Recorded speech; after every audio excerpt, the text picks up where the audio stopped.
তোর গার্লফ্রেন্ড নিয়ে আড্ডা দিতেছি, ঠিক আছে? বন্ধুর বউর সাথে আড্ডা দিচ্ছ, কোনো সমস্যা নেই।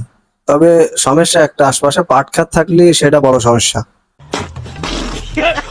আজেরে ক্যাচাল করবি না, কমেন্টে ঝামেলা করবি না, কয়ে দিলাম আইডি খাইয়া দিম। আরে বলো, আইডি কি খাওয়া যায়? যে জিনিসটা নিয়ে গেছি তো ওইটা আগে খা। বুঝলে বুঝপাতা না বুঝলে কমির পোলা জবান এক কথা, বুঝছস না ব্যাপারটা?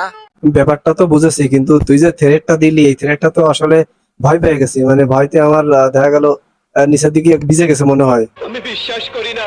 আসসালামু আলাইকুম প্রিয় দর্শক, কেমন আছেন? আপনাদের জন্য নতুন একটি ভিডিও নিয়ে হাজির হয়েছি। আজকে আপনাদের দেখাবো মাদ্রাসার স্টুডেন্ট বা মাদ্রাসার ছাত্ররা কিভাবে টিকটক করে, সেই ভিডিও আপনাদের দেখাবো। চলুন ভিডিও শুরু করি।